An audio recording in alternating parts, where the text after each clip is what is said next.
ఆంధ్రప్రదేశ్ రాష్ట్రంలో జరిగినటువంటి కార్యక్రమం వైసీపీ ఆధ్వర్యంలో వైసీపీ పోరుబాట.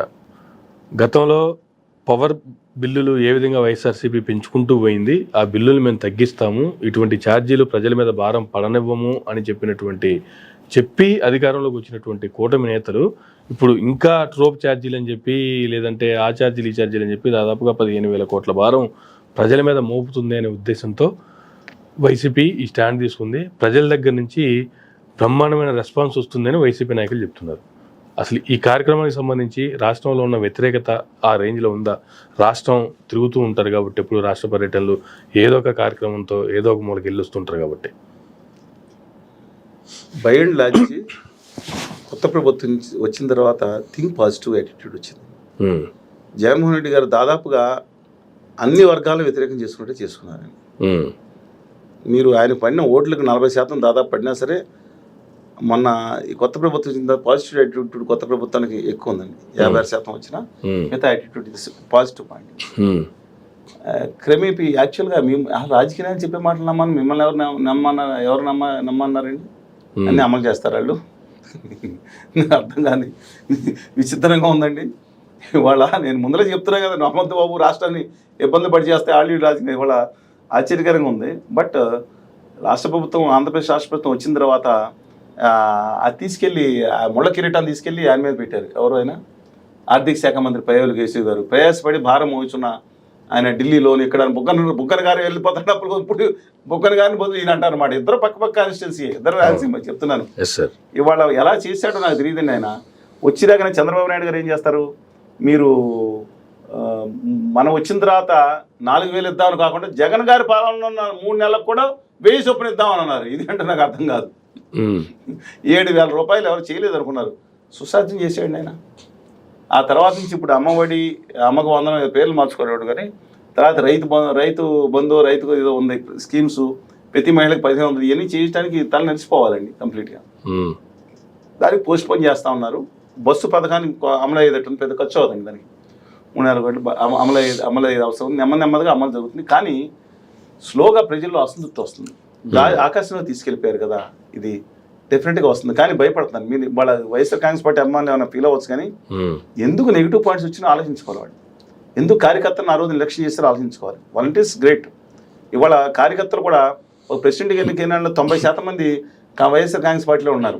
వాళ్ళందరూ కట్టు వేసుకుని అక్కడ కూర్చుని 50 లక్షలు ఖర్చు పెట్టుకుని మనిషి ఏమయ్యా పని ఉంది మాకేముంది అంతా చేసేసారు అంటున్నారంట. మీకు అది నిజంగా ఆ వాలంటీర్ చేసిన పని ఎక్సలెంట్. మీరు ఏమని అనుకోండి, వాలంటీర్స్ గ్రామ సచివాలయాల్లో కొంత ఎక్కువ స్టాఫ్ ఉన్నా సరే, ఇవాళ నేను తిరిగి వచ్చానండి పాదయాత్రలు చేసుకున్నప్పుడు కూడా అనేక చోట చూసినప్పుడు దండం పెట్టుకున్నారు నా విషయంలో. ఒక సర్టిఫికేట్ 200 సేవలు గ్రామ సచివాలయాలు ఇస్తున్నాయి. ఎక్కడికో ఎంఆర్ఓస్ పోయి వెయిట్ చేసి నానా గొడవలు వేయటం. పెన్షన్ తీసుకొచ్చి ఊళ్ళో ఇవాళ ఎవరికి ఇచ్చినా వద్దులకి మిగతా వాళ్ళకైతే ఎంత కష్టమండి. ఒక గ్రామ పంచాయతీ, నేను చెప్పిన తప్పు అయితే వెరిఫై చేసుకోండి. ఒక గ్రామ పంచాయతీ ఉంటే దాని కింద హ్యామ్లెట్స్ చాలా ఉంటాయి. వాళ్ళు ఎప్పుడు వస్తాడో తెలియదు. ఎంప్లాయీ వచ్చేవాడు కూర్చుని 2-3 రోజులు కూర్చుని తర్వాత 1000 రూపాయలు ఇచ్చేవారు ఫస్ట్. తర్వాత చంద్రబాబు గారు మయంలో 200 రూపాయలు ఇచ్చేవారు, 1000 రూపాయలు చేశారు. చూశారు కదా మీరు.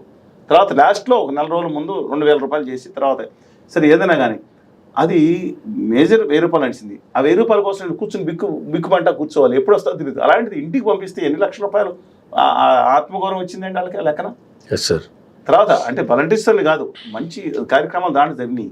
ఇక జగన్మోహన్ రెడ్డి గారు దాంట్లో చెప్పాలంటే హోదా విభజన హామీలు పక్కన పెట్టారు. మేము చేసి మా మీద కేసులు పెట్టారు. అసలు మేము ఉద్యమిస్తాం, దాని గురించి వెనక ఆగమండి. దాంట్లో ఇంకా దుర్మార్గం ఏంటంటే సామాన్యులకి అన్ని టచ్ కోల్పోయారు, పార్టీ కేడర్కి అయినా. ఇవన్నీ ఎందుకని గతంలో చంద్రబాబు నాయుడు గారు కావచ్చు, ఇప్పుడు జగన్మోహన్ రెడ్డి గారు కావచ్చు, గతంలో చంద్రబాబు నాయుడు గారు కూడా ఇదే డైలాగ్ పక్కన కోటరీ చాలా ప్రమాదకరం. రాజశేఖర రెడ్డి గారికి తేడా చెప్తారు ఇద్దరికి. రాజశేఖర రెడ్డి గారు 3 సార్లు ఎన్నికల్లో కూడా గెలిచేవాడు అనుకుంటా. ఎందుకంటే రెండోసారి కొంచెం కష్టపడిన 2000 స్కీమ్ పెట్టారు కదా, లోకేష్ గారు తీసుకొచ్చారు అప్పుడు నుంచి. అందులో చాలా స్కీమ్స్ మహాకూటమి, ఇంతకుముందు జరిగిన మహాకూటమి ఇటు వెళ్ళిపోయింది.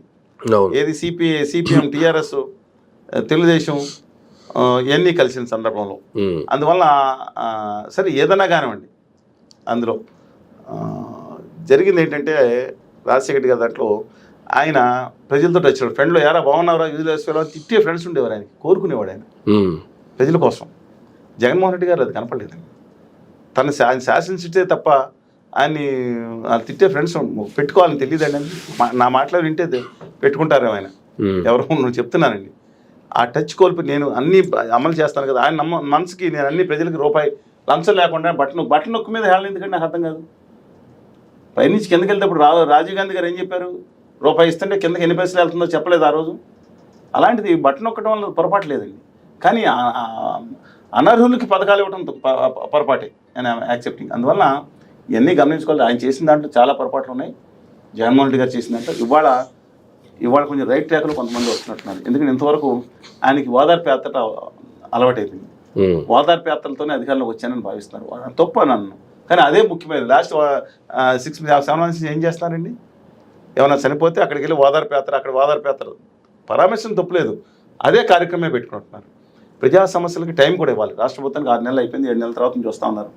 మేము కూడా టైం ఇస్తున్నాం. డెఫినెట్గా మా ఉద్యమాన్ని డెఫినెట్గా ఆంధ్రప్రదేశ్ రాష్ట్ర వీళ్ళందరూ మోడీ గారికి వాళ్ళు ఏం చేస్తారో తెలియట్లేదు. జగన్ గారు కూడా భజన చేస్తున్నారు కదా, వాళ్ళు వీర భజన, అతి వీర భజన, ఈయన కూడా భజనే. వాళ్ళ ఇంతకుముందు ఈయన భజన చేశారు, వాళ్ళు ఏమో భజన చేస్తున్నారని నటించారు, ఒకళ్ళు వీర భజన.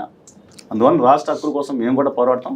మా ఫ్యామిలీ ఇంతకుముందు ఏదైతే కలిసి వచ్చారో ప్రతిపక్ష పార్టీలు ఉన్నప్పుడు తెలుగుదేశం, వైకాపా అందరూ కలిసి వచ్చారు. మేము నిష్పక్షపాతంగా ఏదైతే ఉద్యమిస్తామో డెఫినెట్గా కలిసి రమ్మని కోరుతా ఉన్నాం. ఏదైతే ఎలక్ట్రిసిటీ విషయంలో మాత్రం ఇప్పుడు తెలుగుదేశం ప్రభుత్వం మేము వేసిన దానికి ఆ ప్రభుత్వం బాధ్యత, ఇంతకుముందు చేసిన దాన్ని బట్టి మేము ట్రూ అప్ ఛార్జీలు, దాంట్లో ట్రూ అప్ 2 అని 2 అవుతుంది. 14 నుంచి 19 వరకు చేసింది, 19 నుంచి ఇప్పుడు వరకు సాగుతుందని జగన్మోహన్ రెడ్డి గారు చూపిస్తున్నారు. దీనికి అన్నిటికీ కారణం పాలకుల పాపాలు. ఈ బాధ వచ్చినందుకు ఇప్పుడు మొత్తం అవి ఉత్తర భారతీయ జనతా పార్టీ, తెలుగుదేశం, వైకాపా అందరూ ఏకమవుతారు. నా మీద ఏకమైనా బాధ లేదు. ఏంటండి వీళ్ళకి ఎలక్ట్రిసిటీ కంపెనీ అదానీ గారికి, సిటీసీ ఎలక్ట్రికల్స్కి ఏం చేస్తున్నారండి? వేలాది మెగావాట్ల పవర్ ప్రాజెక్టులు, వేలాది ఎకరాల ప్రభుత్వ భూములు మీరు ప్రాజెక్టుల్లో నీరు లోడ్ చేసుకుని వెనక దాన్ని పెట్టుకుని అది పీక్ లోడ్ డిమాండ్ కోసం అవసరం 10 రూపాయలు 20 రూపాయలు అమ్ముకోవడానికి ప్రాజెక్టులు ప్రైవేట్ వాళ్ళకి ఇస్తారా? ఏపీ జెన్కోకి ఎందుకు ఇవ్వలేదు? ఏపీ జెన్కో ఎలాంటి సంస్థ తెలుసా మీకు? బీటీపీఎస్ అయితే 98% ఈ దేశంలోనే దశాబ్దాల పాటు టాప్ అవార్డు తెచ్చుకున్న సంస్థ ఏపీ జెన్కో. ఎందుకు నిర్లక్ష్యం చేశారు? ఇవాళ ఇంకోటి చెప్తున్నాను, ఇవాళ ఆదానీ గారికి 25 చేశారు. ఆదానీ గారి కరెంట్ ఇంకా మొత్తం మొదలవలేదండి. ఆదానీ గారి కరెంట్ ఇంకా 5 రూపాయలు మొత్తం మొదలవలేదు. దానికోసం నేనే చెప్తున్నాను, ఆదానీ గారికి నేను నా వల్ల లాభం జరిగిన 1,00,000 కోట్లు నాకు శాలో కప్పండి దమ్మంటే అని ఈయన మాట్లాడుతున్నారు. దమ్ముంటే క్యాన్సిల్ చేయమంటున్నారు. ఇవాళ ఎన్డీఏ, ఉత్తర భారతీయ జనతా పార్టీ, దాని రెండు అంశాల పార్టీలు రాష్ట్రం అదే కదా వాళ్ళు లీడింగ్. మీరు ఏదైనా సరే ఇక్కడ అనవసరం, కేంద్రం ఏం చెప్తే చేస్తున్నారు కదా. వాళ్ళ పార్టీ వాళ్ళు ఏమంటున్నారంటే ఇది 1,50,000 కోట్లు, మిగతా ప్రాజెక్టులు కాబట్టి 2-3 లక్షల కోట్లు నష్టమైపోయింది, రద్దు చేయండి. మరి మీరంటే రద్దు చేయట్లేదంటే మీరు కుమ్ముక్కు అయిపోయినట్టు అర్థం. జగన్మోహన్ రెడ్డి గారు కుమ్ముక్కు అయితే తప్పు, మీరు కూడా కుమ్ముక్కు అయితే రద్దు చేయండి. మరి ఆయన తొడగొట్టి ఛాలెంజ్ చేస్తున్నాడు, 1,00,000 కోట్లు లాభం శాలో కప్పండి, నా సన్మానం చేయాల్సింది పోయని చెప్పి ఆయన జోకులు వేస్తున్నారు. మీకు నిజమైతే ఉంటే రద్దు చేయండి, దమ్ము ఉంటే రద్దు చేయండి. ఆయనది కదా మిగతా రద్దు, ఏపీ జెన్కోకి ఇవ్వండి. అద్భుతమైన సంస్థ, కేంద్ర ప్రభుత్వం మద్దతు ఉంటుంది, రాష్ట్ర ప్రభుత్వం మద్దతు ఉండదులేండి. ఆదానీ గారి పార్టీ కదా మద్దతు ఉండదు, సారీ. బ్యాంకులు ఇస్తారు, లేదా ఇంటర్నేషనల్ బ్యాంకులు అప్పులు తెచ్చుకోవచ్చు. వాళ్ళు కట్టకుండా పెద్ద పొడిచేస్తారు వాళ్ళు. ఇవ్వండి అయ్యా. ఇది ఎవరు జనాలు అవులాలనుకుంటారా మీ మంచి మీ దృష్టిలో?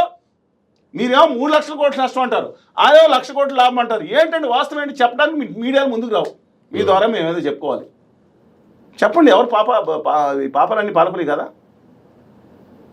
ఒక రాష్ట్ర గత 20 సంవత్సరాల నుంచి రాష్ట్రంలో ఒక వ్యక్తి చక్రం నింపుతున్నారు.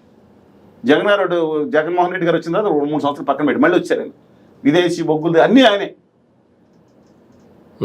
సెక్రటరీ గారు ఉండగా, రోసే గారు ఉండగా, కిరణ్ కుమార్ రెడ్డి గారు ఉండగా, చంద్రబాబు నాయుడు గారు ఉండగా, మధ్యలో కొన్నాళ్ళు గ్యాపేజ్ ఉండగా ఏం జరుగుతుంది రాష్ట్రంలో? ఆంధ్రప్రదేశ్కి అంత అన్యాయం జరుగుతుందో మేము వెళ్ళి సెంట్రల్ ఎలక్ట్రిసిటీ రెగ్యులేషన్ కమిషన్కి వెళ్ళి వచ్చాను. ఈఆర్సీ దగ్గర వెళ్ళాం, ఎందుకు భవన్ రాజు గారు ఉండగా ఎంత కాగితాలు ఇచ్చాం, రాజు అక్కడ కుటుంబరావు గారికి ఇచ్చాం, మంత్రులకు ఇచ్చాను. అన్యాయం జరుగుతుంది బాబాయ్ మహాప్రభు చూడండి అని పట్టించుకోలేదు. జగన్మోహన్ రెడ్డి గారు అసలు పట్టించుకోలేదు.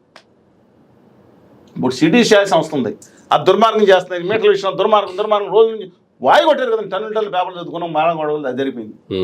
సుప్రీంకోర్టు ఇచ్చిన దాంట్లో సిటీసీ ఎలక్ట్రికల్స్ విశ్వరెడ్డి గారు సంస్థ, ఆయన టీడీపీ పార్టీకి బాండ్లు ఇచ్చారు. సుప్రీంకోర్టు దాంట్లో బయటకు వచ్చేసింది. అప్పటి నుంచి సైలెంట్ అయిపోయారు. మరి దుర్మార్గుడు డబ్బులుగానే మా సన్మార్గుడు అయిపోతాడా? రద్దు చేయండి, రేట్లు తగ్గుతాయి. ఆ ప్రైవేట్ కంపెనీ కూడా ఎక్కడెక్కడో తెచ్చుకుని వాళ్ళకి ₹2 వడ్డీ కూడా తెచ్చుకున్నాడు అని తెలియదు నాకు. కొన్ని బ్యాంకులు ఇస్తున్నాయి. ఎందుకు రాష్ట్ర ప్రభుత్వానికి చాలా సాఫ్ట్ లోన్స్ దొరుకుతాయి. మీరు అర్జెంటుగా తీసుకుంటే రేట్లు తగ్గిపోతాయి కదా, ₹2 ₹3 వచ్చేది కదా.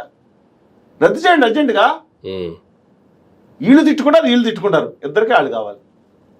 ఈ వామపక్ష పార్టీలు ఏమో పాపం నిజాయితీగా పోరాడతాయి, కానీ ప్రజలు ఓట్లేరు. నిజంగా చెప్తాను, వామపక్ష పార్టీలు నిజాయితీగా పోరాడతాయి, ప్రజలు ఓట్లేరు. ఏం చేయాలి? కనీసం వాళ్ళు 10 మంది అసెంబ్లీలో ఉంటే వాళ్ళు దడదలాడిస్తా వాస్తవాలు బయటకు వచ్చి ఇద్దరు కూడా ఉలికి పడేవారు. ఆదాని గారికి చికెన్ గున్యా డెంగ్యూ వచ్చినప్పుడు ఆయన చూడగానే భయపడి షివరింగ్ వచ్చే బాధ తప్పేది. ఆదాని గారి కోసం పని చేస్తున్నట్టున్నాయి రాష్ట్ర ప్రభుత్వాలు వాళ్ళు. అన్ఫార్చునేట్ అండి. దయచేసి గుర్తుంచుకోండి, మనకు సంబంధం ఏంటని అనుకోవద్దు. డెఫినెట్గా ఇవాళ ఇందాక నిర్మలా సీతారామన్ గారిని తీసుకుని సెకండ్ హ్యాండ్ కార్డు గురించి అన్నారు. ఇప్పుడు సంబంధం ఏంటి అని అనుకోకపోతే మీరు అనుకుంటే దేశం మీరు రాష్ట్రాలు కూడా ఈ యూనిట్ ₹10 ₹20 అవుతుంది. ఇప్పుడే బాధ అనిపిస్తున్నాం. ఆ రోజే మేమందరం చెప్పినప్పుడు కనుక మీరు స్పందించుంటే ఈ వాస్తవాలకు ఇవాళ ₹3 కరెంట్ దొరికేది. టెలిస్కోపింగ్ ఛార్జీలు పెట్టి ఇవాళ చంద్రబాబు నాయుడు గారు అవతరాల మీద నెట్టేసి, వాళ్ళేమో పాతాళ మీద నెట్టేసి, వీళ్ళందరూ కలిసి ఆదాని గారు అండ్ కంపెనీ గుమా వ్యాపారుల దగ్గర భజన చేస్తా కూర్చుంటారు. నేను చెప్పింది తప్పైందో స్వతంత్ర వ్యక్తిత్వం ఉన్నాడు ఒకసారి మనసుకు తడుముకోండి. 2019 తర్వాత మేము ఉధృతం చేసిన ఉద్యమంలో కూడా ఈ విషయం కూడా చెప్పాం. ఎలక్ట్రిసిటీ ప్రాజెక్టు రాష్ట్రపతి కేసీఆర్ గారు ఎక్సెప్ట్ సూపర్ క్రిటికల్ కాకుండా క్రిటికల్ పవర్ చేశారు. సూపర్ క్రిటికల్ కనుక భద్రాద్రి ఆ ప్రాజెక్ట్ జెన్కో కోసం ఆయన తెలంగాణ జెన్కో కోసం ట్రై చేశారు. ఆ టెక్నాలజీలు మాత్రం సూపర్ క్రిటికల్గా తీసుకోవాలి ఉందండి. ఆ రెండో టెక్నాలజీ అత్యుత్తమ టెక్నాలజీకి వెళ్ళలేకపోవడం ఆయన పొరపాటు తప్ప. స్ట్రైట్ ఇది level best in certain extent. Kaleshwaram లోపం అలాగే ఉంది, కాళేశ్వరం ప్రాజెక్ట్. కానీ మిగతా రాష్ట్ర ప్రభుత్వానికి ఇవ్వండి. జెన్కోకి మనం చాకులు అంటున్న యువకులు ఉన్నారు, అద్భుత న్యాయ వ్యవస్థ ఉంది, అందరూ ఎంత గొప్ప ఉన్నారండి వ్యవస్థలో. వీళ్ళు రాజకీయ గురించి పాటు చేస్తున్నారు. అందువల్ల జగన్మోహన్ రెడ్డి గారు కూడా ఒకటి చెప్తున్నాను, ఇవాళ ఏదైతే ఉద్యమం ఉన్నారో ఇప్పుడు రైట్ ట్రాక్ వస్తున్నారు. కానీ సరైన ఎప్పుడు విమర్శలండి నిర్మాణాత్మకంగా ఉండాలి. అలాగే అందరినీ కలుపుకులేని పద్ధతి ఉండాలి. అలాగో మీ చెల్లెలు గారు షర్మిల గారని వైఎస్ఆర్ తెలంగాణ పార్టీ మాజీ అధ్యక్షురాలు ఎప్పుడు వాళ్ళ అన్నయ్య గారి మీద ఆస్తుల విషయం మీద ఆంధ్రరత్న భవన్ కాంగ్రెస్ పార్టీ ఆఫీసులో కూడా కూర్చుని అలా ఆస్తుల విషయాన్ని డైరెక్ట్గా మాట్లాడతా. పాపం రాహుల్ గాంధీ గారు అందరూ కూడా ఆవిడ ఆస్తుల గురించి దెబ్బలాడాలని కూడా తెలియదు నాకు. మా హోదా ఉద్యమాన్ని నాశనం చేయడానికి చూసిన వాళ్ళగా కొంతమంది మిత్రులు చెప్తున్నారు. కాకపోయినా దాన్ని తగ్గించడానికి డైవర్ట్ చేయడానికి ఆవిడ ప్రయత్నం. కానీ మీడియా అంతా ఆవిడ చుట్టే ఉంది కదా. తిట్టే మీడియా కొంత, పొగిడే మీడియా ఆకాశానికి ఎత్తేస్తున్నారు. ఢిల్లీలో 100 మంది ధర్నా చేస్తే చూపించిన మీడియా ఆవిడ 3 గంటలు అక్కడ అటు ఇటు తిరగగానే ఒంట్లో బాధ అని చెప్పి ఏపీ భవన్ ముందు తిరగగానే జంతర్ మంత్రులు ధర్నా కూడా చేయలేదు. తిరగగానే భూబంతలు దత్తని దట్టే ఇచ్చారు. పేపర్లు తెలియగానే 100 మంది మేము తీసుకుని నానా ఇబ్బంది పడి స్టీల్ ప్లాంట్ గారు అందరూ వేసుకుంటే ఒక అక్ష ముక్క రాయడానికి బాధపడ్డారా? ఏం తప్పు చేసామండి? మేము తిట్టామా? ఆవిడ తిట్టారు యజమానులు. మీడియా మేము తిట్టలేదు, మేము ఇవాళ గౌరవిస్తున్నాం. అక్కడ ఉన్న మీడియాల యజమానులు అందరినీ, జర్నలిస్ట్ అందరినీ గౌరవిస్తారు. లోపం ఉంటే సరి చేసుకుంటారు, తర్వాత ఆలోచిస్తారు. నేను ఎవరిని తప్పుగా ఏ రోజు పిలిచినా పిలకపోయినా నేను మాట్లాడి ఏదో రోజు తెలుసుకుంటారు. ఆవిడకి ఇస్తున్నారు మాట్లాడి. ఆవిడ కూడా పోరాటం చేస్తారని అనుకోండి. పొద్దున ఆవిడ కూడా ఈ పోరాటం చేస్తారని అనుకోండి. ఆస్తుల కోసం పోరాటం కోసం ఎంతకైనా తెగిస్తామని మాట్లాడు. ఆవిడ తిట్టిన తిట్లకి రేవంత్ రెడ్డి గారి చెవుల్లోంచి రక్తాలు కారిపోయింది. ఆ శంకర్ నాయుడు గారి చెవుల్లోంచి బదలైపోయింది. ఆ పక్క రాష్ట్రంతో నాకు సంబంధం ఏమన్నా అన్నారు. ఆవిడ మాత్రం టైంకి ఎప్పుడైతే జగన్ గారు తిట్టాలో ఆ టైంకి వచ్చేస్తారు. ఈ మధ్యన అందరూ తిడుతున్నారని చంద్రబాబు నాయుడు గారు మాట్లాడుతున్నారు. ఉత్తర భారతీయ జనతా పార్టీ అంటే 5 ఏళ్ళు తెలంగాణ తిట్టి ఏదో ఆయన తమలపాకుతో కొట్టిన తలుపు చెక్కతో కొట్టారంటే అలా కొట్టారు రేవంత్ రెడ్డి గారిని, కేటీఆర్ గారిని. అందువల్ల ఆవిడ తిరిగి వైఎస్ఆర్ తెలంగాణ పార్టీని పునరుజ్జీవం చేస్తే తెలంగాణలో కొంచెం మంచి ఆసక్తి ఉంటుందండి. అక్కడ ఏ రోజైనా ముఖ్యమంత్రి నేను వస్తాను, పాలేరు సీట్ నెగ్గుతానని ఛాలెంజ్ చేశారు ఆవిడ. ఆ పాలేరు సీట్ ఆవిడ కోసం ఎదురు చూస్తానే ఉంది. అందువల్ల అక్కడికి వెళ్తే మళ్ళీ పార్టీని విలీనం చేసిన తర్వాత ఇంకా సీట్ ఆడిందండి, మళ్ళీ పెట్టుకోవచ్చు. విజయశాంతి గారు 2 సార్లు విలీనం చేశారు, 2 సార్లు బయటకు వచ్చారు. విజయశాంతి గారు తక్కువ ఓన్ వచ్చు, తల్లి తండ్రి పేరు చెప్పుకోకుండా ఆవిడ సొంతంగా వచ్చిన ఆవిడ ఉన్నారు కదా, అమ్మ తెలంగాణ పార్టీ. ఏదన్నా తల్లి తెలంగాణ పార్టీ.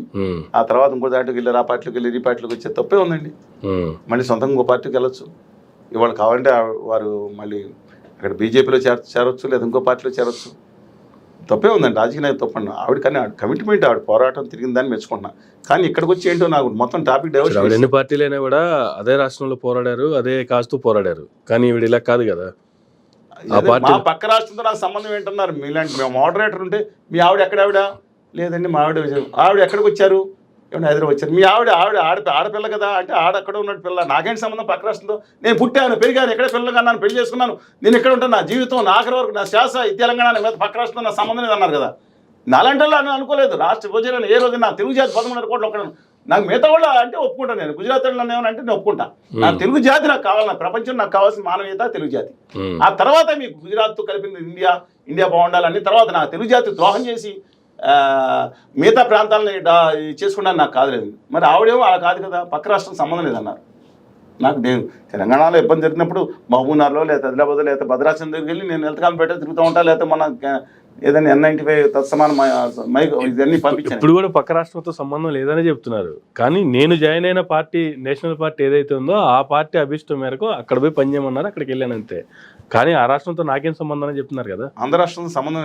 నాకేంటి అన్నారు మళ్ళీ ఏపీతో నాకు తెలియదండి లేదు ఇప్పుడు ఆవిడ కష్టపడినంతగా ఇప్పుడు మీడియాలో వస్తున్న ప్రకారం ఇంకెవరు కష్టపడలేదు మేమంతా పోరాడింది మేము ఉధృతంగా 2019 తర్వాత ఉధృతంగా పోరాడింది మీడియాలు చూపించలేదు మీకు తెలుసు ఇప్పుడు వాళ్ళే ఆవిడ పోరాడుతున్నట్టు బాగా వేస్తారు కదా తెగించిన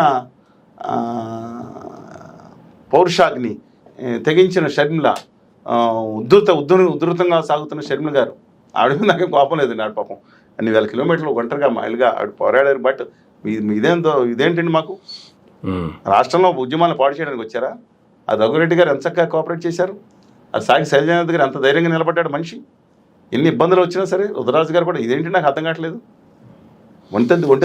శైలజానాథ్ గారి టాపిక్ వచ్చింది కాబట్టి శైలజానాథ్ గారు రీసెంట్గా జగన్మోహన్ రెడ్డి గారిని ఒక పార్టీలో కలవడం జరిగింది కాంగ్రెస్ పార్టీ నుంచి ఆహ్వానించినట్టు త్వరలోనే వైఎస్ఆర్సీపీ పార్టీలో శైలజానాథ్ గారు జాయిన్ అవ్వబోతున్నారు అన్నట్టు కొన్ని వార్తలు మీడియాలో చక్కర్లు కొడుతున్నాయి కేవలం ఆ ఫోటోని చూసి ఆ ఫోటో వెనకాల అంత మీనింగ్ ఉందంటారా తెలియదండి నేను మాట్లాడలేదు జగన్ గారితో మాట్లాడింది ఎప్పుడు 2018లో ఉద్యమ సమయంలో ఒకసారి మాట్లాడటం జరిగింది అందరూ ఉన్నారు కదండి 50 మంది ఉన్నారు వీళ్ళు ఉన్నాయి ఆ తర్వాత ఏ రోజు నేను మాట్లాడలేదు అఫ్కోర్స్ కళ్యాణ్ బాబు గారితో వ్యక్తిగతంగా కలవడం కాదు తర్వాత ఫోన్లో కూడా ఒకసారి మాట్లాడడం జరిగింది లాస్ట్లో అమరావతి ఇష్యూ జరిగింది కదా అమరావతి ఎవరు రాజధాని అని ఒక దిక్కుమాలిన మాజీ అధికారి రాసిన పుస్తకావిష్కరణకి రామకృష్ణ గారు మధు గారు అలా పవన్ కళ్యాణ్ గారు ముఖ్య చీఫ్ గెస్ట్ అది తీసుకుంది ఒకటే స్వామి ఐ డోంట్ నో నేను అలాంటి చోట్లకి వెళ్ళదలుచుకోలేదు నేను ఒక స్టాండ్ మీద ఉన్నాను ఒక నిమిషానికి ఒక స్టాండు రోజుకో పాట పూటకో డ్యాన్సు చేసే అవసరం లేదండి అందుకని నా అభిప్రాయం నాది బట్ జగన్మోహన్ రెడ్డి గారు తీసుకున్న చర్య మీద డెఫినెట్గా లెట్ హిమ్ గో హెడ్ అండి ప్రజా సంక్షేమం కోరి మాట్లాడచ్చు ఆ ముందర ఆయన కోటని మార్చుకోవాలి ఉచిత సలహా అనుకోండి రాష్ట్ర అభివృద్ధి కోసం నిజంగా ఇవాళ చంద్రబాబు నాయుడు గారు ఈ స్టైయింగ్ ఈజ్ లెవెల్ బెస్ట్ ఎందుకని అమరావతిని రైట్ ట్రాక్లో పెడతానికి కానీ మిగతా రాయలసీమ ఉత్తరాంధ్ర గురించి ట్రై చేస్తున్నారు కేంద్ర ప్రభుత్వం దుర్మార్గంగా వ్యవహరిస్తుంది ఒక రూపాయి వాళ్ళు చెప్పుకుంటే కడుపు చించుకుంటే కాలమే పడుతుందని అమరావతికి ఏడిపించి పడేస్తున్నారు నరక యాత్ర పడుతున్నాడు ఆయన 15,000 కోట్లు అప్పిస్తా ఉన్నారు కదా అప్పులేంటండి ఊరుకోండి అప్పు అంటారు అక్కడ 35,000 అసలు ఏం చెప్పమంటారండి ఆ బిల్లులో ఆమోదం పొందిందండి హామీ కాదండి దానికి మౌలిక సదుపాయాల కోసం అవసరం మౌలిక సదుపాయాలకే 95% అవుతుంది భవనాలు ఎంత అవుతుందని 5% అవుతుంది ఇన్ఫ్రాస్ట్రక్చర్ రాజధాని నిర్మాణం కోసం 95% ఖర్చు అందులో 15,000 కోట్లు ఉచితంగానే కొండ బదలు కొట్టారు 2 కొండలు తీసుకొచ్చి పురంధేశ్వరి గారు సీఎం రమేష్ గారు 2 కొండలు బదలు కొట్టారు చూడలేదు మీరు చూడలేదా ఆ మోడీ గారు అయితే ఇంకొక ఆయన ఆ రోజు సభలో అమరావతి శంకుస్థాపన సభలో స్టేజ్ మీద ఉన్నారు ఆయన నేను రైట్ సైడ్ స్టేజ్ మీద ఉన్నాను మీరు చూడండి ఆ విజువల్స్ చూడండి ఉంటే పిడితే మట్టి తీసుకొచ్చి మొహాన్ని కొట్టారు ఆ ఎమినా నీళ్ళు అప్పుడు మీకు చెప్పాను నవ్వుకున్నారు మీరు ఒక గుండె లబడబ కొట్టుకుంది పక్క చూస్తే తీస్తున్నారు ఎమినా అనేది అక్కడ కేసీఆర్ గారు పిలిచారు పొరపాటున స్పూన్ తీస్తే కేసీఆర్ గారు తాగిన ఎవరు బతకరంటండి అది మురుగు భయంకరంగా ఉంటుందంట ఎమినా అనేది కాలుష్యం ఇంత నురలు వచ్చేసి ఆ తాగితే ప్రమాదకరమైన రిపోర్ట్ పెట్టి ఇచ్చేసింది గవర్నమెంట్ ఆ నీళ్ళు తీసుకొచ్చారు ఒక నిమిషం భయపడ్డాను నేను అదే మనం అంత అనుకున్నాము ఆయన పేరు కూడా వేశారు కేసీఆర్ గారి పేరు అక్కడ శంకుస్థాపనలో ఆంధ్ర కోసం త్యాగాలు చేసిన వాళ్ళు చచ్చిపోయిన వాళ్ళ పేర్లు లేవండి అక్కడ ఆంధ్ర కోసం త్యాగాలు చేసిన వాళ్ళు చచ్చిపోయిన వాళ్ళ పేర్లు ఒక్కడి పేరు లేవు అక్కడ అమరవీరుల కోసం కేసీఆర్ గారి పేరు ఉంది ముఖ్యమంత్రి వాళ్ళందరూ పేర్లు వేస్తే నీళ్లు మట్టి రావు కదా కాదండి వేస్తే ఆ మట్టి ఎత్తిమే కొట్టిన బతుకుతాడు కానీ ఆ నీళ్లు తీసి ఒక స్పూన్ కేసీఆర్కి ఇచ్చి అనుకుంటే ఏమైపోతా కేసీఆర్ గారు భయపడ్డారు మరి గొడవలు అయిపోతాము కొంచెం చంద్రబాబు నాయుడు వెంకయ్యనాయుడు గారు అంటే పోనీ వాళ్ళు ఏదైనా అయిపోయారు అనుకోండి ఆ రాష్ట్రం కోసం మోడీ గారు గుండె లబడపని కొట్టుకుంది అదృష్టవశాత్తు మోతెప్పలేదు ఆ నీళ్ళు ఎక్కడ దాచారు ఒకసారి చూసుకుని మళ్ళీ ఆయన పంపించి ఆయన చేత తాగిపించండి మోడీ చేత మరి ఎవరు ఇచ్చారు వాళ్ళకి తిరిగి మేమైతే తీసుకెళ్ళి అక్కడెక్కడ ఏదో అంటే ఇప్పటికి ఇంకా ఆ చెంబు అలాగే ఉందా? చెంపు ఉందో అక్కడ చేయలేదు. మేమైతే ఎక్కడ నీళ్ళు తీసుకెళ్ళి రాజ్ఘాట్ దగ్గర సారీ మన ఏది గేట్వే ఆఫ్ ఇండియా దగ్గర అందరూ మేము ఫోటోలు చూశారు కదా, నేను రామకృష్ణ గారు, శర్మ గారు, తర్వాత శ్రీనివాస్ గారు అందరూ వెళ్ళి, ఏవి రావు గారు అందరూ వెళ్ళి అక్కడ వాళ్ళకి ఇచ్చేసాం. ఈ చెంబు అక్కడ ఇచ్చి మిగతా మట్టి తీసుకెళ్ళి మోడీ గారి ఆఫీసర్ ఇచ్చి వచ్చాం. మీరు మట్టి తీసుకోండి, మాకు నిధులు ఇచ్చి దాన్ని కాపాడండి, రాజధాని మీరు శంకుస్థాపన చేశారు, ఏం చెయ్యండి, ఆయన చెయ్యి. ఆయన చేసిన శంకుస్థాపన చేసిన ఓన్లీ గుజరాత్కి పనిచేస్తాయి. అందువల్ల కేంద్ర ప్రభుత్వం చేస్తున్న దుర్మార్గమైన, దుష్టత్వమైన, పాపత్వమైన, క్రూరంగా ఆంధ్రప్రదేశ్కి వ్యతిరేకంగా చర్యలు తీసుకున్న అదాని గారి కేంద్ర ప్రభుత్వం, దాని మీద పోరాడమనండి, ప్రజలు హర్షిస్తారు. ఒకవేళ దీన్ని అడ్డం పెట్టుకుని ఆయన నరకయాత్ర పెట్టి కేసులు పెడతానికి చూస్తే ప్రజలు నిర్ణయం తీసుకుంటారు. కేంద్ర ప్రభుత్వం చూస్తూ ఉంది. దీంట్లో ఆపరేషన్ బిరడా అనేది చాలా ఇంపార్టెంట్. ఈ బిరడాలో 2018 నుంచి 2030 వచ్చిందా? ఆపరేషన్ గరుడ అయిన తర్వాత దాని ఎక్స్టెన్షన్ బిరడా అండి. నేను చాలాసార్లు చెప్పాను, ఆ బిరడాలో 2018 టు 2030 ఈ ప్లాన్ లో మాత్రం 6 పార్టీలను పతనం చేయాలి. కానీ చంద్రబాబు నాయుడు గారు విజన్ 47కి పెట్టుకున్నారు కదా మరి. ఆయన విజన్ కాదులేండి, అంతకుముందు బీజేపీ విజన్ అత్యంత భయంకరంగా ఉంటుంది. మొత్తం మామూలుగా ఉండదు. ఇది కలికి 3098 లా ఉంటుంది. వాళ్ళ ప్రకారం ఫస్ట్ అండి తెలుగుదేశం పార్టీని 2018 ఫినిష్ చేయాలి. దాని గురించి వచ్చారు మోడీ గారు, ఆఖరికి చేయలేకపోయారు. ఎందుకంటే ఎన్టీ రామారావు గారికి ఉన్న అభిమానులు ఇంకా ఉన్నారు. చంద్రబాబు నాయుడు గారు పార్టీని దేశంలో గ్రామస్థాయి వార్డు స్థాయి వరకు తీర్చిదిద్దారు. అది కొంచెం పనిచేసింది. జగన్మోహన్ రెడ్డి గారి కక్షాదించే చర్యలు ఆయనకు ఉపయోగపడ్డాయి. జగన్మోహన్ రెడ్డి గారు ఆయన పని ఆయన చేసుకుంటా, నవరత్నాలకి దర్శకత్వం ఇచ్చుకుని ఆయన పని చేసుకుంటా మిగతా కక్షానికి వెళ్ళకుండా ఉంటే ఆయన 20,000 ఉండి ఎవరైనా చెప్తున్నానండి. ఎందుకు వెళ్ళాలి? లేచి నిలబెట్టుకుని తను ఇచ్చుకున్నట్టు అయిపోయింది పరిస్థితి. రాజకీయాలు వ్యక్తిగతంగా కాదు. అందువల్ల డెఫినెట్గా తెలుగుదేశం పార్టీ అవ్వాల్సింది నిలబడింది. లాస్ట్లో బలవంతానని చెప్తేది యాక్చువల్గా వాళ్ళకి ఇష్టం లేదు. మోడీ గారికి 80% మొహం చూడకుండా ఇష్టం లేదు అనుకున్నా. ఆఖరికి ఇద్దరు కలిస్తే నేను ఒప్పుకోను, మేము ఇండిపెండెంట్ పోటీ చేసి మీకే మద్దతు ఇస్తామని చెప్పినట్టున్నారు చంద్రబాబు గారు. ఆయన నమ్మలేదు. ఆఖరికి మంచి రోజు చూసుకుని, ముహూర్తం చూసుకుని ఈయన బయటికి వెళ్ళటం, వాళ్ళు ఏమో లోపల చంద్రబాబు నాయుడు గారికి సిగ్నల్ ఇవ్వటం, ఆయన వేసేసి వేధించడం, జైల్లో 53 రోజులు ఉంటాం. అంతే. అదాని గారికి, మోడీ గారికి, అమిత్ షా గారికి తెలియకుండా జరిగిందంటారు ఈ విషయం. ఏమంటే దక్షిణాదిని కానీ స్టాల్వార్ట్ పొలిటిషియన్ లీడర్ ఎవరు? దేశంలో వన్ ఆఫ్ ద స్టాల్వార్ట్ కాదా చంద్రబాబు నాయుడు గారు? ఈ దేశంలో ప్రభుత్వాలను ఆ రోజు చక్కని తిప్పలా తిప్పారు. ఆ రోజు వాళ్ళ తక్కువ అయితే ఉండదు. Everybody will accept that. ఇవాళ దక్షిణాది స్టాల్వార్ట్ లీడర్ని అరెస్ట్ చేసి 53 రోజులు జైల్లో పెట్టారంటే అదాని గారికి, మోడీ గారికి తెలియకుండా జరుగుతాడు. అది దాన్ని జగన్మోహన్ రెడ్డి గారు ఒక్కడే చేశారా? ఈయన కూడా అవకాశం వచ్చింది. ఎందుకని 609393 కుప్ప జైలు కూడు తిన్నాడు, చెప్పకూడు తిన్నాడు అంటే ఈయన తట్టుకోలేకపోయి ఉంటారు. తట్టుకుపోయి ఆయన కూడా నెంబర్ ఇచ్చేద్దాం, పైన ఆడు కూడా ఫియర్ విజిలేసి ఉంటారు. అందుకని ఈయన కూడా జైల్లో పెడితే 1 రోజు 2 రోజులు ఆ చెప్పుకూడు అనేది అయిపోయింది. యాక్చువల్గా ఇప్పుడు చెప్పుకూడు అంటూ మానేశారు. అందుకని ఈయన కానీ ఆ వేధింపు దుర్మార్గం అండి. ఆ 73 సంవత్సరాల వ్యక్తిని కేసు పెడతాం మీద వేధింపులు చేసి అనకారణంగా ఆ జైల్లో నిజంగా నేను చెప్తున్నాను, మనం కొన్ని మానవీయ కోణాలు ఉండాలి మనకి. జగన్ గారిని అడ్డంగా కేంద్ర ప్రభుత్వం గులాం నబీ గారు అడ్డంగా మాట్లాడినప్పుడు కూడా తప్పని చెప్పాం కదా. అందువలన ఇది నా అభిప్రాయం ప్రకారం తెలుగుదేశం పార్టీని కూడా వచ్చే 2-3 సంవత్సరాలు ఫినిష్ చేసి ఒక ప్లాన్ ప్రకారం దానికి ఇరిగిచ్చారు. ఇవాళ ఏడిపించేస్తున్నారు. అన్నది చూపిస్తాను మీకు ఎలా ఉంది, ఎలా ప్లాన్ ఉన్నాయో కేంద్ర ప్రభుత్వం నుంచి. ఏదో ఉన్నట్టు పైనుంచి నడుస్తారు, నవ్వుతాను నొసటితో. ఇప్పుడు టీడీపీని, జనసేనని బీజేపీలో విలీనం చేసుకొని డైరెక్ట్గా ఓన్లీ ఒకే ఒక పార్టీ బీజేపీ పార్టీని మాత్రమే ఆంధ్రప్రదేశ్ రాష్ట్రంలో పాగవేయాలనుకుంటున్నా. ఈ ఆపరేషన్ బిరడాలో మొత్తం 6 పార్టీలు ఉంటాయి. ఓకే. ఒకటి తెలుగుదేశం పార్టీ, రెండోది తెలంగాణ రాష్ట్ర సమితి.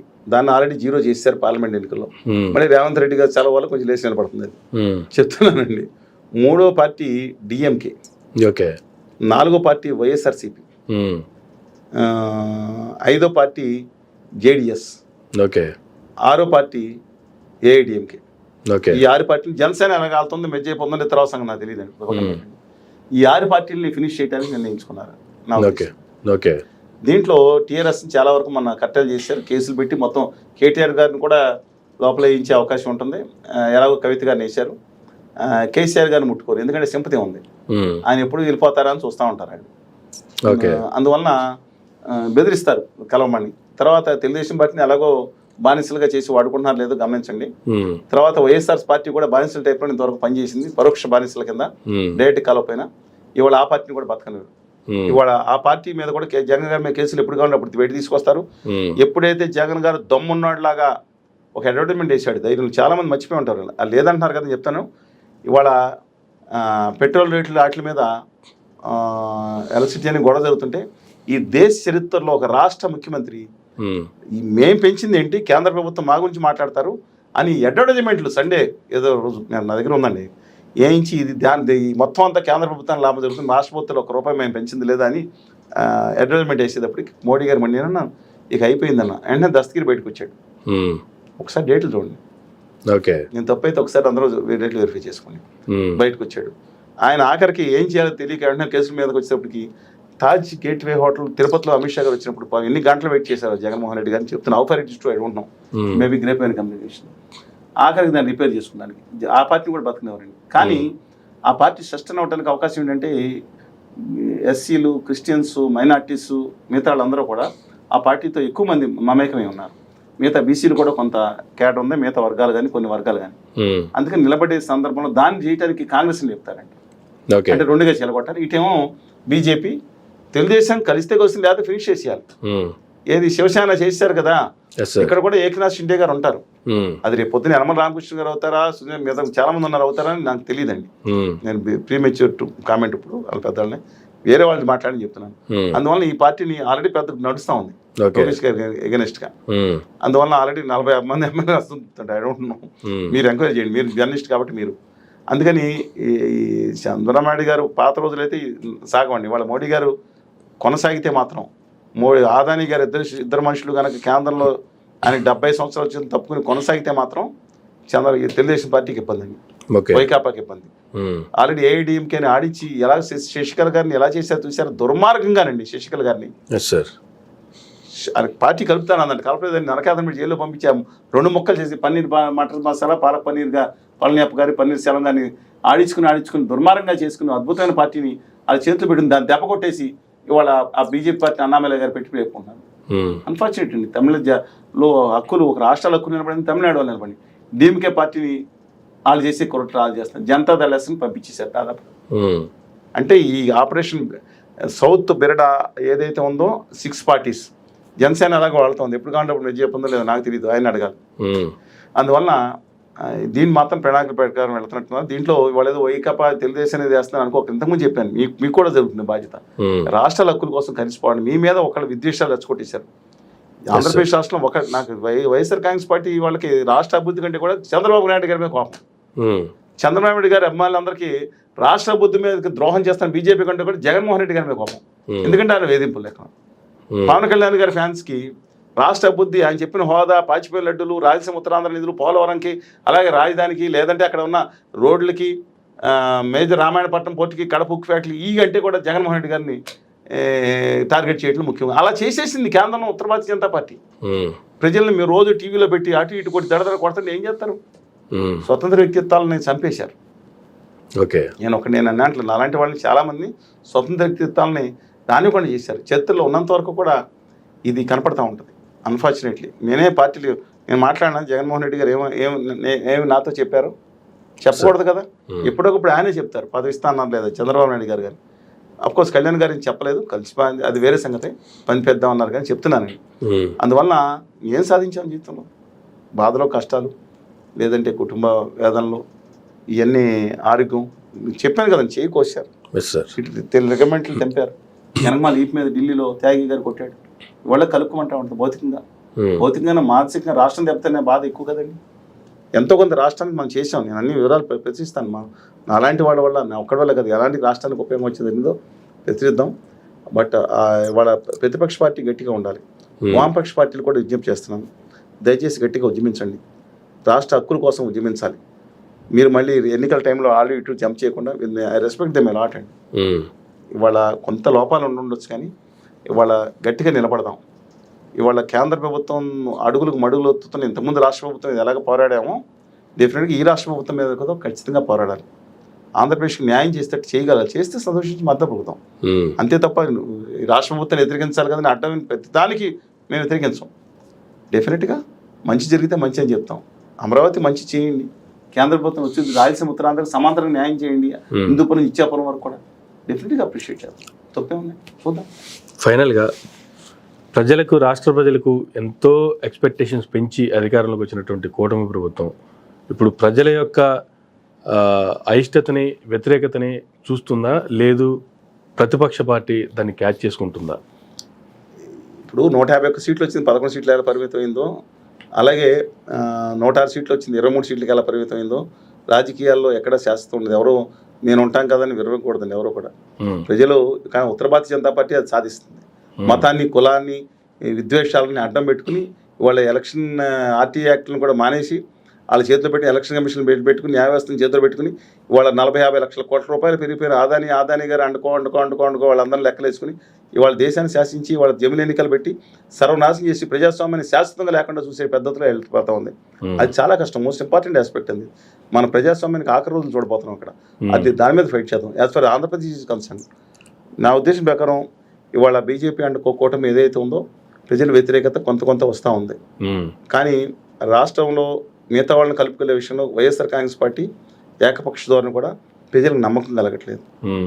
మళ్ళీ ఏం చేస్తారు, ఎవరు ఏం పోతారు, ఎలా ఉంటుందో. ఎందుకంటే అందరినీ కలుపుకెళ్లాల్సిన బాధ్యత ఆయన టేకప్ చేయలేదండి. ఇది అన్ఫార్చునేట్లీ. అందుకని నా అభిప్రాయం ప్రకారం let us wait and see అండి. నేను అనుకుంటా ఉన్నాను, అందరినీ కలిపి ఆలోచిద్దాం. రాష్ట్ర ప్రభుత్వం కూడా ప్రజల అభిష్టానికి చూసుకుని మారాలని కోరుకుంటున్నాను. నిర్మాణాత్మక విమర్శ మేము చేస్తున్నాం. కొన్ని విషయాల్లో రాష్ట్రంలో రాయలసీమ ఉత్తరాంధ్ర నిధులన్నీ తెచ్చుకోమని చెప్పి కోరుతా ఉన్నాం. ఫైట్ చేయండి. మీరు ఏదైతే ఉత్తర భారతీయ ఆదాని గారి పార్టీకి చెప్తున్న దానికి అడుగులు ఎత్తకుండా భావితరాల కోసం ఇవాళ ఢిల్లీ వెళ్ళారు మోడీ గారిని.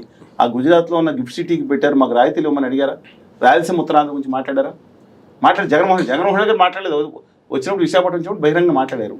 ఆయన చేసిన తప్పు అసలు కాడి పక్కన పడేసారు. విమర్శిస్తున్నాం. అందుకే 11 సీట్లు వచ్చినాయి. మీరు ఎందుకని కాడి పడేశారు? విశాఖ ఉక్కు కర్మాగారం గురించి ఎందుకు మాట్లాడలేదు? ఆ బీపీసీఎల్ని ఫ్యాక్టరీ మహారాష్ట్రలో వద్దని తరివేస్తున్నారు, కాలుష్యం దాన్ని తీసుకొస్తున్నామని చెప్పి తీసుకొస్తున్నారు. ఓకే, వస్తే మంచిదే. అసలు రావాల్సిన ఇండస్ట్రీస్ కనీసం ఒక 10-15 లక్షల ఇండస్ట్రీస్ వస్తాయి. 1 కోటి మందికి ఉపాధి దొరుకుతుంది ఇమీడియట్గా ఆంధ్రప్రదేశ్లో. ఆ ఇన్సెంటివ్స్ రాయితీస్ వస్తాయి. రాయితీలు కనుక వస్తే ఇవాళ ఈశాన్య రాష్ట్రాలు ఇంకా కొనసాగుతాయి కదా. విభజన హామీలు ప్రత్యేక హోదా ఎవరైతే ముగిసిన చాప్టర్లో ఆంధ్రప్రదేశ్కి తట్టిన ద్రోహులు శాశ్వతంగా గుర్తుంచుకోండి. నీచ నికృష్ట అధమాగములు అన్నమాట. విభజన హామీలు అక్కర్లేదు, ఏం అక్కర్లేదు. ఇక ముగిసిన చాప్టర్ మనకేం అవసరం లేదు. రాయలసీమ ఉత్తరాంధ్రకి అవసరం లేదు, పోలవరంకి నిధులు సెకండ్ స్టేజ్కి మనకు అవసరం లేదు, అమరావతికి అవసరం లేదు. దుర్మార్గులు అండి. రాష్ట్రానికి ద్రోహులు గుర్తుపెట్టుకోండి. ఇవాళ అది మాత్రం గమనించమని చెప్పి కోరుతా ఉన్నాను. కడప ఉక్కు ఫ్యాక్టరీ పెట్టుకుంటే కేంద్ర ప్రభుత్వ రంగంలో పెడితే రిజర్వేషన్ వస్తాయి. రామాయణపట్నం బోర్డు ఏం జరుగుతుంది ఇవాళ? విశాఖపట్నం స్టీల్ ప్లాంట్ గురించి ఏం మాట్లాడుతున్నారు? ప్రైవేటైజ్ చేసేస్తా, దాంట్లో బ్లాస్ట్ ఫర్నేస్, ఎలక్ట్రిసిటీ ఇవన్నీ చేసేవాళ్ళకు నిన్న ప్రైవేటైజేషన్ పిలిచారంట. ఏం జరుగుతుంది? మనం 300 కోట్ల రూపాయలు అగ్ని ప్రమాణంతో నష్టపోయింది. ఏం చేస్తున్నారు? చచ్చిపోయింది కుక్కను పిచ్చి కుక్కను వేస్తున్నారా? వెళ్ళి వాళ్ళ కళ్యాణ్ బాబు గారికి చంద్రబాబు నాయుడు ఢిల్లీ కూర్చుని 2 రోజుల్లో కాగితం తెచ్చుకోవచ్చు. Captive mines Visakhapatnam steel plant captive mine ఒకటి కోల్ అండ్ ఐరన్ ఓర్ ఇచ్చేస్తే దాని బదులు అక్కడ లోన్ ఏదో చేస్తున్నారు కదా, 14% అంటే ఆదాని గారికి 7% లోన్లు అంట. క్యాపిటల్ మార్చేసి రాష్ట్ర ప్రభుత్వం అప్పచెప్పమనండి. ఒక మంచి అద్భుతం ఇచ్చి 15,000 కోట్లు ప్యాకేజ్ ఇవ్వమనండి. అద్భుతంగా నడుస్తుంది. బ్రహ్మాండంగా 15 కోట్లు తిరిగి రాష్ట్ర ప్రభుత్వం రీపే చేస్తుంది. కేరళలో రాష్ట్ర ప్రభుత్వం తీసుకోలేదా? కేరళలో కేంద్ర ప్రభుత్వం అమ్మేస్తాను అడ్డం కంటే రాష్ట్ర ప్రభుత్వం తీసుకోలేదా? తీసుకోమనండి. కానీ స్టీల్ ప్లాంట్ కోసం మైనింగ్స్ అడగాల్సినటువంటి చంద్రబాబు నాయుడు గారు మిట్టల్ గారి కోసం మైనింగ్స్ అడగడానికి ఢిల్లీలో లాబింగ్ చేస్తున్నటువంటి వార్తలు గత 2-3 రోజులుగా చంపేయడానికి ఒక్కని చంపేయడానికి ఇంకో ప్రయత్నాలు చేస్తున్నారు. గుజరాతీ మార్వాడి వ్యాపారులు యొక్క కబంధ హస్తాల్లో చిక్కుకున్నారని ఆరోపిస్తున్నారు. కానీ నా ఉద్దేశం అది కాదు. ఉమా వ్యాపారులు అంటే గుట్టుగా మాయ చేసే వ్యాపారులు దాంట్లో పడిపోయారు. నాకు 2 వర్గాలు అనకపోయినా ఇవాళ ఉన్న ఎవరోనంట ఆకాశంలో మబ్బులు చూసి చేతిలో ఉన్న కొండ నీళ్లు బద్దలు కొట్టేసుకుందంట తెలియలేని పిల్ల. అలాగా వచ్చేది ఏదో మన రాష్ట్రానికి సేవ చేయడానికి వస్తాడు ఆయన. ఉద్యోగాలు ఇస్తారు. మొత్తం అంతా చూడండి, జీవికే ఎయిర్పోర్ట్ చూడండి, మొత్తం తెలుగు వాళ్ళు ఉండేవాళ్ళని పీకి పడేశారు. ఇవాళ కృష్ణపట్నం పోర్టులో ఏం జరుగుతుందో చూడండి, మొత్తం అంతా వాళ్ళే. అక్కడ వాళ్ళే గుజరాత్, ఇక్కడ వాళ్ళే. తెలుగు వాళ్ళు ఏమైపోతారండి? మొత్తం వాళ్ళు బానిసలుగా మారిపోండి. వెళ్ళిపోయి అందరూ మీ 3 పార్టీలు 4 పార్టీలు వెళ్ళిపోయి బానిసలుగా మారిపోయి తెలుగు జాతిని బానిసలుగా చేసేస్తారా? నేను అన్నదాన్ని నిజంగా గుండె లోతుల్లోంచి ఆవేదన ఉన్నాను ప్రతి ఒక్కళ్ళు. వీళ్ళు ఏమంటారు? చంద్రబాబు నాయుడు గారు ఉండగా ఉద్యమం చేయలేదని ఒకళ్ళు, జగన్మోహన్ రెడ్డి ఉద్యమం చేశామయ్యా బాబు, మీడియా చూపించలేదు 90%. ఎన్నవాళ్ళు 90% మంది. ఏం చేస్తాం? ఏదో రోజు మన శాస్త్రం, మీరు నేను శాస్త్రం కాదు, మనం మాట్లాడిన మాటలు మాత్రం ఖచ్చితంగా ఉంటాయి. తెలుగు జాతి 13.5 కోట్ల తెలుగు జాతి హక్కులు ఆత్మగౌరవాన్ని కాపాడుకోలేకపోతే బానిస చేతిగా తయారు చేయమాకండి. చేతకపోతే దిగిపోండి. వాళ్ళు పెట్టే కుట్రలు ఎలాగో చేస్తున్నారు గుమా వ్యాపారులు. దాంట్లో భాగస్వామ్యం కావద్దండి. ఏదో వచ్చేసిందని చెప్పట్టు మిస్సైల్ పెడితే మిస్సైల్ ఏంటండి? ఓకే అక్కడ పెట్టారు, అదేమన్నా కూడి పెడుతుందా? మిస్సైల్ వచ్చేసింది, మిస్సైల్ ఫ్యాక్టరీ వచ్చేసింది, మిస్సైల్ పెట్టాం గుజరాత్లో పెట్టుకోమని, ఇక్కడ సూటబుల్ కాకపోతే అక్కడ పెట్టుకోమండి, సూటబుల్ అయితే పెడతారు ఇక్కడ, దానివల్ల మనం చేసేసాం. ఏంటంటే నాకు అర్థం కాదు, నాకు అర్థమే కావట్లేదు. భారత పెట్రోలియం వచ్చేసింది, 95,000 కోట్ల యూనిట్ వచ్చేసింది. మహారాష్ట్రలో ఎందుకు వద్దంటున్నారు? తెలివి తక్కువ మహారాష్ట్రలో తెలివి తక్కువ. హైడ్రోజన్ మీద ఎలాండి నేను చెప్తున్నాను, హైడ్రోజన్ రాష్ట్ర ప్రభుత్వం చేయాల్సింది ఏంటంటే ఇవాళ కొత్త ఆవిష్కరణ వచ్చింది. హైడ్రోజన్ ఫ్యూయల్ కనుక 10 లీటర్లు కనుక పెట్టుకుంటే 2,000 కిలోమీటర్లు కూడా అద్భుతమైన ఆవిష్కరణ వస్తున్నాయి. ఈ బ్యాటరీలు గిట్రీలు కూడా కొంతవరకు మంచిదేనా, దీన్ని డిస్పోజల్ చేస్తే భయంకర ప్రమాదం అంటండి. హైడ్రోజన్ ఇనిషియల్ కాస్ట్ ఎక్కువైనా టోటలీ పొల్యూషన్ ఫ్రీ అండి, ఫ్యూచర్లో చాలా తక్కువ అవుతుంది. ఇవాళ హైడ్రోజన్ సెల్ ఏదైతుందో రిలయన్స్ కంపెనీ అదాని అంబానీగా దిగుతారు. మీకు రాష్ట్ర ప్రభుత్వం ఇనిషియేట్ తీసుకోండి, డ్రోన్ ఏదో అంటున్నారు అద్భుతంగా. తెలంగాణ రాష్ట్ర ముఖ్యమంత్రి గారు కూడా విజ్ఞప్తి చేస్తాను, మీరు ఇనిషియేట్ తీసుకొని చరిత్ర మిమ్మల్ని గుర్తుంచుకుంటుంది. ఇవాళ ఫ్యూచర్ అంతా హైడ్రోజన్ ఆర్ అదర్ సెల్స్ వచ్చేస్తున్నాయి, ప్రస్తుతం బ్యాటరీస్ టేక్ ఓవర్ చేస్తున్నాయి. దాని మీద కాన్సన్ట్రేట్ చేయించండి. ఆ అంబానీ గారికి అదాని గారికి రాష్ట్రంలో అవసరమైన 5 లక్షల ఎకరాలు 3 లక్షల ఎకరాల భూములు అప్పగిచ్చే అవకాశం ఉందంట. రాష్ట్ర ప్రభుత్వం చేయండి పని, ఒక కార్పొరేషన్ పెట్టండి. ప్రజలందరూ దానికి దీనికో లోన్లు ఇచ్చి బదులు 5,000 కోట్లు డిపాజిట్ చేస్తారు మీ దగ్గర. గ్యారంటీ ఇవ్వండి, మినిమం గ్యారంటీ. రాష్ట్ర ప్రభుత్వం సావరిన్ గ్యారంటీ ఇవ్వండి. ఫండ్స్ 10% అది తీసుకొచ్చారు కదా అమరావతి కోసం బాండ్లు. లాస్ట్ టైం జగన్మోహన్ రెడ్డి 8% తీసుకొచ్చారు కదా లోన్లు, మీరు 8% గ్యారంటీ ఇవ్వండి, సావరిన్ గ్యారంటీ ఇవ్వండి. బ్యాంకులు ఎత్తేస్తే ఓన్లీ 5 లక్షలు వస్తాయి డబ్బులు. ఇదైతే సావరిన్ గ్యారంటీ బాండ్ అంటే రాష్ట్ర ప్రభుత్వం ఇవ్వాల్సిందే, ప్రభుత్వం బాండ్ కాబట్టి రిలీజ్ చేయండి. 10,000 కోట్లు పెట్టుకోండి. అద్భుతంగా ఈ రాజకీయ దిక్కుమాలిన ప్రజలు కాకుండా ఎలాంటి తరహాలో కంపెనీ పెట్టండి. అద్భుతంగా దేశాన్ని అభివృద్ధి, రాష్ట్రాన్ని అభివృద్ధి చేద్దాం. ప్రత్యేక హోదాకు వచ్చి ఇన్స్టిట్యూట్ తీసుకురండి, ఒక్క 10 సంవత్సరాలు తీసుకురండి. 10 లక్షల మంది ఇండస్ట్రీ పెడతారండి, 1 కోటి మంది తక్కువ కాకుండా అద్భుతం. ఈ దేశ చరిత్రలోనే అద్భుతాలు సృష్టిస్తారు నా తెలుగు జాతి పెట్టలో. ప్లస్ తెలంగాణలో 3 ప్రాంతాలు, ఆదిలాబాద్లో కానీ మహబూబ్నగర్లో కానీ లేదంటే ఖమ్మం జిల్లా కానీ 3 సెంటర్లు పెట్టి అక్కడ కూడా కొన్ని రాయితీలు ఇవ్వండి. అద్భుతంగా 3 ఐటీఆర్ ఎందుకు పక్కన పెట్టేసి మళ్ళీ తీసుకురండి, పోరాడి తీసుకురండి. కృష్ణా జిల్లాల విషయంలో నమ్మక ద్రోహం చేసి 2 తెలుగు రాష్ట్రాలు పెట్టిన అడ్డుకోండి. రాష్ట్రాన్ని అభ్యుదయ ప్రజల్లోకి తీసుకెళ్దాం. తెలుగు రాష్ట్రాల్లో 13.5 కోట్ల మంది తెలుగు జాతి ప్రజలు, 8 రాష్ట్రాలు పాలించాం మనం. మీకు చెప్పాను అనేక సార్లు. మహారాష్ట్రను పాలించే మారుతీరావు గారు తెలంగాణ బిడ్డలు మహారాష్ట్ర ముఖ్యమంత్రి అయ్యాడు. ఉమ్మడి రాష్ట్రానికి సెంట్రల్ ప్రెసిడెంట్ మధ్యప్రదేశ్ నాటి రాష్ట్రానికి గవర్నర్ ముఖ్యమంత్రి అయ్యారు రాఘవేంద్రరావు గారు. మన కర్ణాటక రాష్ట్రానికి సొంతం నుంచి మొట్టమొదటి ముఖ్యమంత్రి చెంగలారెడ్డి గారు అయ్యారు. సుబ్బారెడ్డి గారు, తర్వాత వైద్యలింగ గారు మన పాండిచ్చేరి ముఖ్యమంత్రులు అయ్యారు. పల్లాకిం రాజు గారు ఒరిస్సాకి ముఖ్యమంత్రి అయ్యారు. తమిళనాడుకి స్టాలిన్ గారు వాళ్ళ నాన్నగారు దక్షిణామూర్తి గారు అనబడి కరుణానిధి గారు ముఖ్యమంత్రులు చేశారు. 6 సార్లు ముఖ్యమంత్రులు అయ్యారు తెలుగు బిడ్డలు. అక్కడ ఏమైంది? అంత తెలుగు చరిత్ర గల శౌర్యం పౌరుషం గల ఆంధ్ర శాతం గుజరాత్ని మగధర పాఠ్యపుత్రాన్ని చేయించిన 2,000 సంవత్సరాలు వారసత్వం చరిత్రని వాళ్ళ బానిస జాతిగా తయారు చేయమాకండి అని కోరుతున్నాను. ఆత్మగౌరవంతో బతుకుదామండి. నా మాటలో ఇప్పుడు మనం చేస్తాం కాదు, కానీ నా మాటలు ఖచ్చితంగా గుర్తుంచుకోండి. ఇవాళ ఆత్మగౌరవం లేకపోతే ఇప్పుడు జగన్మోహన్ రెడ్డి గారు కన్నా ఇవాళన్నా ఎవరిని వెనకాల్సుకుని రావాల్సిన పని లేదు. అందరూ పాహిమాం అంటున్నారు. ఆ రోజేమో రాణి సాహెబాకి పాహిమాం అన్నారు కొన్ని రోజులు రాష్ట్ర విభజన. ఇప్పుడేమో ఆదాని గారు అనే కంపెనీకి పాహిమాం అన్నారు. గుజరాతీ పెద్దల పాద చరణాల చుట్టూ తిరుగుతూ ఉండే పరిస్థితి. ఆ శాలువాలు మోసి ఆయన ఏమో శాలువాలు మోసి ఆయన భుజం పడిపోయింది. చంద్రబాబు 5 ఏళ్ళు మళ్ళీ శాలువాలు మొదలు పెట్టారు. జగన్మోహన్ రెడ్డి గారు విగ్రహాలు ఇచ్చి ఆయన భుజాలు పడిపోయింది. కళ్యాణ్ గారు ఏం చేస్తారో నాకు తెలియదు అని చెప్తున్నాను. అంతకన్నా ఇద్దరికన్నా ఆయనే క్లోజ్ కదండి. ఇవాళ అది పరిస్థితి. తెలంగాణలో పరిస్థితి లేదండి. దమ్మున్నాడు అన్నారు కదా దగ్గర రేవంత్ రెడ్డి గారు దమ్మున్నాడే. దమ్మున్నాడు కేసీఆర్ గారు ఆ రోజు దమ్మున్నాడే. దమ్మున్న వీరభద్రం గారు, దమ్మున్న వెంకటరెడ్డి గారు, దమ్మున్న ప్రవీణ్ కుమార్, దమ్మున్న బట్టి విక్రమార్ గారు, వీళ్ళంతా దమ్మున్నాడే. నా తెలుగు జాతి బిడ్డలు వాళ్ళే కదా. వాళ్ళు దమ్మున్నప్పుడు వీళ్ళకి ఎందుకు దమ్ము లేదు? ఏం చేస్తారు? 4 చోట్ల జైల్లో పెడతారు అంతే కదా. ఊరుకుంటారు మిగతా ప్రజలు. చంద్రబాబు నాయుడు జైల్లో పెడితే కదా తీర్పు వచ్చింది. తీర్పు రావడం కారణమైంది. ఫైట్ లెట్ జగన్మోహన్ రెడ్డి గారు ఫైట్ అండి. తప్పు చేస్తే శిక్ష వేదే పడాలి. I'm not supporting anybody. రాష్ట్ర హక్కుల కోసం కాంప్రమైజ్ కావద్దంట. రైట్ సార్, థ్యాంక్ యూ అండి. Thank you very much sir. నమస్కారం. దయచేసి నా వాదన సరే ట్రోల్ చేసుకోండి కానీ జీవితం మామూలు అయిపోయింది. కానీ తెలుగు జాతి జరుగుతున్న అన్యాయాల మీద నేను 2019 తర్వాత చేసిన ఉధృతమైన పోరాటాలు మీడియా చూపించిపోయింది. మా బాధ్యత పదే చెప్తున్నాను. నేను దాని మీద ట్రోలింగ్ చేస్తా ఉన్నాను చాలామంది. మేము ఖచ్చితంగా నిలబడతాం. మళ్ళీ పోరాటం ఖచ్చితంగా. ఇవాళ వరకు మేము ఆపలేదు, కానీ మళ్ళీ రోడ్ల మీద రావడానికి కొత్త ప్రభుత్వం 164 స్థానాలు వచ్చినాయి. కళ్యాణ్ బాబు గారి మీద నమ్మకం ఉంచారు, చంద్రబాబు నాయుడు గారు నమ్మకం ఉంచారు. అందువల్ల ఆ భారతీయ జనతా పార్టీ తీసేయండి. వాళ్ళు 0.5% ఓట్లు వచ్చాయంట. వాళ్ళు బ్లాక్మెయిల్ చేసి ఒత్తిడి చేసి పార్టీని కలుపుకున్నారు తప్పితే తెలుగుదేశం పార్టీ ఆ సంగతి వదిలిపెట్టినాయి. అందువల్ల దయచేసి గమనించమని చెప్పి కోరుతా ఉన్నాను. ఎవరైనా సరే ఇవాళ ఈ పార్టీని మీరు డిమాండ్ చేయండి. ఆంధ్రప్రదేశ్ హక్కుల విషయంలో కాంప్రమైజ్ కావద్దని చెప్పి కోరుతా ఉన్నాను. నమస్కారం. Thank you sir, thank you very much అండి. ఇదండి పెద్దలు చలసాని గారితో అయినటువంటి మరొక ఇంటర్వ్యూలో మళ్ళీ కలుద్దాం. చూస్తున్నానండి మైరా మీడియా.